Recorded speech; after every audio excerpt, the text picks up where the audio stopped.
ओम शांति। आज की मुरली की तारीख है 13 फरवरी 2024। बाबा कहते हैं, मीठे बच्चे, विदेही बन बाप को याद करो, स्वधर्म में टिको तो ताकत मिलेगी, खुशी और तंदुरुस्ती रहेगी, बैटरी फुल होती जाएगी। प्रश्न है, ड्रामा की किस नूंद को जानने के कारण तुम बच्चे सदा अचल रहते हो? बाबा का उत्तर है, तुम जानते हो ये बॉम्ब आदि जो बने हैं ये छूटने हैं जरूर। विनाश होगा तब तो हमारी नई दुनिया आएगी। ये ड्रामा की अनादि नूंद है। मरना तो सबको है। तुम्हें खुशी है कि हम ये पुराना शरीर छोड़ राजाई में जन्म लेंगे। तुम ड्रामा को साक्षी होकर देखते हो, इसमें हिलने की बात नहीं है, रोने की कोई दरकार नहीं है। ओम शांति। बाप बैठ बच्चों को समझाते हैं, ये जो आदि सनातन देवी देवता धर्म था उसको हिंदू धर्म में क्यों लाया? कारण निकलना चाहिए। पहले तो आदि सनातन देवी देवता धर्म ही था। फिर जब विकारी हुए तो अपने को देवता कहला न सके तो अपने को आदि सनातन देवी देवता के बदले आदि सनातन हिंदू कह दिया। आदि सनातन अक्षर भी रखा है, फिर देवता बदली कर हिंदू कर दिया है। उस समय इस्लामी आए तो उन बाहर वालों ने आकर हिंदू धर्म नाम रख दिया। पहले हिंदुस्तान नाम भी नहीं था, तो आदि सनातन हिंदू देवी देवता धर्म वाले ही समझने भी चाहिए। वह अक्सर करके धर्मात्मा होते हैं, सभी सनातनी नहीं है। जो पीछे आए हैं उनको आदि सनातनी नहीं कहेंगे। हिंदुओं में भी पीछे आने वाले हैं। आदि सनातन हिंदुओं को बताना चाहिए कि तुम्हारा आदि सनातन देवी देवता धर्म था।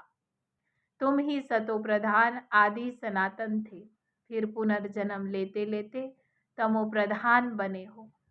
अब फिर याद की यात्रा से सतो प्रधान बनो। उन्हों को ये दवाई अच्छी लगेगी। बाबा की याद की दवाई से आत्मा शुद्ध और अनेक बीमारियों से माना अनेक विकारों से मुक्त होगी। तो बाबा कहते हैं ये ज्ञान जब समझ में आएगा कि बाबा की याद से विकारों से मुक्ति होगी तो ये दवाई अच्छी लगेगी। बाबा सर्जन है ना, जिन्हों को ये दवाई अच्छी लगती है फिर उनको देनी है। जो आदि सनातन देवी देवता धर्म के थे उन्हों को स्मृति दिलानी चाहिए। जैसे तुम बच्चों को स्मृति आई है, बाबा ने समझाया है कैसे तुम सतो प्रधान से तमो प्रधान बने हो। अब फिर तमो प्रधान से सतो प्रधान बनना है। तुम बच्चे सतो प्रधान बन रहे हो याद की यात्रा से। जो आदि सनातन हिंदू होंगे वही असुर देवी देवता होंगे, वही देवताओं को पूजने वाले भी होंगे। उनमें भी जो शिव के व लक्ष्मी नारायण के, राधे कृष्ण के व सीता राम आदि देवताओं के भक्त हैं, वो देवता घराने के हैं। अब स्मृति आई है, जो सूर्यवंशी वही चंद्रवंशी बनते हैं। तो ऐसे ऐसे भक्तों को ढूंढना चाहिए। फॉर्म उनसे भराना है जो समझने के लिए आते हैं। मुख्य सेंटर्स पर फॉर्म भराने के लिए जरूर होने चाहिए। जो भी आए उनको लेसन तो जरूर शुरू से देंगे। पहली मुख्य बात है, जो बाप को नहीं जानते तो फिर उनको समझाना पड़ता है। तुम अपने बड़े बाप को नहीं जानते हो, तुम असल में पारलौकिक बाप के हो। यहाँ आकर लौकिक के बने हो। तुम अपने पारलौकिक बाप को भूल जाते हो। बेहद का बाप है ही स्वर्ग का रचयिता। वहाँ यह अनेक धर्म नहीं होते। तो फॉर्म जो भरते हैं उस पर ही सारा मदार होना चाहिए। कोई बच्चे भल समझाते बहुत अच्छा है, परंतु योग है नहीं। अशरीरी बन बाप को याद करे, वह है ही नहीं। याद में ठहर नहीं सकते, बल समझते हैं। हम अच्छा समझाते हैं, म्यूजियम आदि भी खोलते हैं, परंतु याद बहुत कम है। अपने को आत्मा समझ बाप को याद करते रहे, इसमें ही मेहनत है। बाप वार्निंग देते हैं, ऐसे मत समझो कि हम तो बहुत अच्छा कन्विंस कर सकते हैं, परंतु इसमें फायदा क्या है। चलो स्वदर्शन चक्रधारी बन गए, परंतु इसमें तो विदेही बनना है। मुख्य बाबा कहते हैं स्वयं को आत्मा समझना, यही मुख्य पुरुषार्थ है। तो बाबा कहते सिर्फ ज्ञान का वर्णन करना, ज्ञान सुनाना, इससे कोई फायदा नहीं। स्वयं को आत्मा समझकर बाबा को याद करेंगे तो आत्मा शुद्ध, पवित्र और शक्तिशाली होगी, और तब ही ज्ञान की धारणा भी हो सकती है। कर्म करते अपने को आत्मा समझना है। आत्मा इस शरीर द्वारा कर्म करती है, ये याद करना भी नहीं आता, ख्याल में भी नहीं आता, उनको कहेंगे बुद्धू। बाप को याद नहीं करते, सर्विस करने की ताकत नहीं है। याद बिगर आत्मा में ताकत कहाँ से आएगी, बैटरी कैसे भरे। चलते चलते खड़ी हो जाएगी, ताकत नहीं रहेगी। कहा जाता है रिलीजन इज माइट, आत्मा स्वधर्म में टिके तब ताकत मिले। बहुत है जिनको बाप को याद करना भी नहीं आता, शक्ल से ही पता पड़ जाता है, और सब याद आएगा, बाबा की याद ठहरेगी नहीं। योग से ही बल मिलेगा, याद से बड़ी खुशी और तंदुरुस्ती रहेगी। फिर दूसरे जन्म में भी शरीर ऐसा तेजस्वी मिलेगा। आत्मा प्योर तो शरीर भी प्योर मिलेगा। कहेंगे ये 24 कैरेट गोल्ड है, तो 24 कैरेट जेवर है। आत्मा जितनी शुद्ध, पवित्र, पावन, उस आधार पर ही बाबा कहते हैं तन भी मिलेगा। आत्मा प्योर तो शरीर भी प्योर मिलेगा। कहेंगे ये 24 कैरेट गोल्ड है, तो फिर जेवर भी 24 कैरेट है। इस समय सब 9 कैरेट बन गए हैं। सतो प्रधान को 24 कैरेट कहेंगे, सतो को 22 कहेंगे। ये बड़ी समझने की बातें हैं। बाप समझाते हैं पहले तो फॉर्म भराना है, पता पड़े कहाँ तक रेस्पॉन्स करते हैं, कितनी धारणा है। फिर यह भी आता है कि याद की यात्रा में रहते हैं। तमो प्रधान से सतो प्रधान याद की यात्रा से ही बनना है। वह है भक्ति की यात्राएं। जिस्मानी ये है रूहानी यात्रा, रूह यात्रा करती है, उसमें रूह और जिस्म दोनों ही यात्रा करते हैं। पतित पावन बाप को याद करने से ही आत्मा में तेज आता है। कोई जिज्ञासु को जलवा आदि दिखाना है तो बाबा की प्रवेशता हो जाती है। माँ बाप दोनों ही मदद करते हैं, कहीं नॉलेज की तो कहीं योग की। बाप तो सदा विदेही है, शरीर का भान है ही नहीं, तो बाप दोनों ताकत की मदद दे सकते हैं। योग नहीं होगा तो फिर ताकत कहाँ से मिलेगी। समझा जाता है ये योगी है या ज्ञानी है। योग के लिए दिन प्रतिदिन नई नई बातें भी समझाते हैं, आगे थोड़े ही इतना समझाते थे। अपने को आत्मा समझ बाप को याद करो। अब बाबा जोर से उठाते हैं, जिससे भाई बहन का संबंध भी हट जाए, सिर्फ भाई भाई की दृष्टि रह जाए। हम आत्मा भाई भाई है, ये बहुत ऊंची दृष्टि है। अंत तक ये पुरुषार्थ चलना है। जब सतो प्रधान बन जाएंगे तब ये शरीर छोड़ देंगे, इसलिए जितना हो सके पुरुषार्थ को बढ़ाना है। बूढ़ों के लिए तो और ही सहज है। अब हमको वापस जरूर जाना है। जवानों को कभी ऐसे ख्यालात नहीं आएंगे कि अब जाना है। बूढ़े वानप्रस्थी रहते हैं तो समझा जाता है अब वापस जाना है। तो ये सब ज्ञान की बातें समझनी है। झाड़ की वृद्धि भी होती है। वृद्धि होते होते सारा झाड़ तैयार हो जाएगा। कांटों को बदलकर नया छोटा फूलों का झाड़ बनना है। नया बन फिर पुराना होना है। पहले झाड़ छोटा होगा, फिर धीरे धीरे बढ़ता जाएगा। वृद्धि होते होते पिछाड़ी में कांटे बन जाते हैं। पहले होते हैं फूल, नाम ही है फिर स्वर्ग। फिर बाद में वह खुशबू व ताकत आत्मा में नहीं रहती। कांटों में खुशबू नहीं होती, हल्के फूलों में भी खुशबू नहीं होती। बाप बागबान भी है तो खिवैया भी है। सबकी नाव पार करते हैं। नाव पार कैसे करते हैं, कहाँ ले जाते हैं, ये जो भी सयाने बच्चे हैं वो समझ सकते हैं। जो समझते नहीं वो पुरुषार्थ भी नहीं करते। नंबरवार तो होते हैं ना। कोई एरोप्लेन तो आवाज से भी तीखा जाता है। आत्मा कैसे भागती है ये किसी को भी पता नहीं है। आत्मा तो रॉकेट से भी जास्ती तीखी जाती है। आत्मा जैसी तीखी कोई और चीज नहीं होती। उन रॉकेट आदि में ऐसी कोई चीज डालते हैं जो जल्दी उड़ा ले जाती है। विनाश के लिए कितना बारूद आदि तैयार करते हैं। स्टीमर एरोप्लेन में भी बॉम्ब्स ले जाते हैं। आजकल पूरी तैयारी रखते हैं। अखबारों में लिखते हैं, ऐसे नहीं कह सकते कि बॉम्ब्स काम में नहीं आएंगे।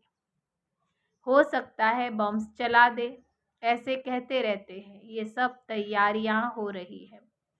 विनाश तो जरूर होना है। बॉम्ब्स न छूटे, विनाश न हो, ऐसा हो नहीं सकता। तुम्हारे लिए नई दुनिया जरूर चाहिए। ये ड्रामा में नूंद है। विनाश ना हो इसलिए तुमको बहुत खुशी होनी चाहिए। मिरुआ मौत, मलू का शिकार। ड्रामा अनुसार सबको मरना ही है। तुम बच्चों को ड्रामा का ज्ञान होने के कारण तुम हिलते नहीं हो, साक्षी होकर के देखते हो। रोने आदि की दरकार नहीं है। समय पर शरीर तो छोड़ना ही होता है। तुम्हारी आत्मा जानती है, हम दूसरा जन्म राजाई में लेंगे तो राजकुमार बनूंगा। आत्मा को पता है तब तो एक शरीर छोड़ दूसरा लेती है। सर्प में भी आत्मा है ना, कहेंगे एक खाल छोड़ करके दूसरा लेती है। कभी तो ये भी शरीर छोड़ेंगे, फिर बच्चा बनेंगे। बच्चे तो पैदा होते हैं ना। पुनर्जन्म तो सबको लेना है। ये सब विचार सागर मंथन करना होता है। सबसे मुख्य बात है बाप को बहुत प्यार से याद करना। जैसे बच्चे माँ बाप को एकदम चटक जाते हैं, वैसे बहुत प्यार से बुद्धि योग द्वारा बाप को एकदम चटक जाना चाहिए। अपने को देखना है कि हम कितनी धारणा कर रहे हैं। नारद का मिसाल है ना। भक्त जब तक ज्ञान न उठाए तब तक देवता बन ना सके। ये सिर्फ लक्ष्मी को वरने की बात नहीं है, ये तो समझने की बातें हैं। तुम बच्चे समझते हो, जब हम सतो प्रधान थे तो विश्व पर राज्य करते थे। अब फिर सतो प्रधान बनने के लिए बाप को याद करना है। ये मेहनत कलब कलब तुम यथा योग यथा शक्ति करते ही आए हो। हर एक समझ सकते हैं हम कहाँ तक किसको समझा सकते हैं। देह अभिमान से हम कहाँ तक निकलते जा रहे हैं। मैं आत्मा एक शरीर छोड़ दूसरा लेता हूँ। मैं आत्मा इनसे काम लेती हूँ। ये मेरे आर्गन से। हम सब पार्टधारी हैं। ये ड्रामा में ये बेहद का बड़ा नाटक है। इसमें नंबरवार सब एक्टर्स हैं। हम समझ सकते हैं इसमें कौन कौन मुख्य एक्टर है। फर्स्ट सेकंड थर्ड ग्रेड कौन कौन है। तुम बच्चे बाप द्वारा ड्रामा के आदि मध्य अंत को जान गए हो। रचयिता द्वारा रचना की नॉलेज मिलती है। रचयिता ही आकर रचता और रचना का राज समझाते हैं। ये उनका रथ है जिसमें प्रवेश कराए हैं। कहेंगे तब तो 2 आत्माएं हैं, ये भी कॉमन बात है ना। पितृ खिलाते हैं तो आत्मा आती है ना। आगे बहुत आते थे, उनसे फिर पूछते भी थे। अभी तो तमो प्रधान हो गए हैं, कोई कोई अब भी बतलाते हैं, हम आगे जन्म में फलाना था। फ्यूचर का कोई बताते नहीं है, पिछाड़ी का सुनाते हैं, सब पर तो कोई विश्वास भी नहीं करते। बाबा कहते हैं, मीठे बच्चे, अब तुमको शांत रहना है। तुम जितना जितना ज्ञान योग में मजबूत होंगे तो पक्के सॉलिड हो जाएंगे। अभी तो बहुत बच्चे भोले हैं। भारतवासी देवी देवताएं कितने सॉलिड थे, धन से भी भरपूर थे। अभी तो खाली है, वहाँ साल्वेंट और तुम इनसाल्वेंट। तुम खुद भी जानते हो भारत क्या था और अब क्या है। भूख मरना ही पड़ेगा, अनाज पानी आदि कुछ भी नहीं मिलेगा। ऐसा भी समय आएगा, कहाँ बाढ़ होती रहेगी तो कहाँ पानी की बूंद भी नहीं होगी। इस समय दुख के बादल है, सतयुग में सुख के बादल है। इस खेल को तुम बच्चों ने ही समझा और किसी को भी पता नहीं है। बैच पर भी समझाना बहुत अच्छा है, बेहद का बहुत अच्छा है। वह लौकिक हद का बाप और ये पारलौकिक बेहद का बाप है। ये बाप एक ही बार संगम पर बेहद का वर्षा देते हैं, नई दुनिया बन जाती है। ये है आयरन एज, फिर गोल्डन एज जरूर बननी है।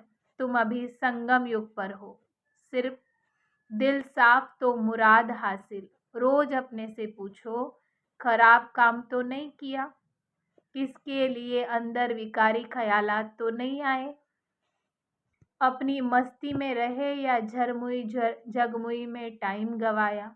बाप का फरमान है, माँ में कम याद करो। अगर याद नहीं करते तो ना फरमान वरदार हो जाते हैं।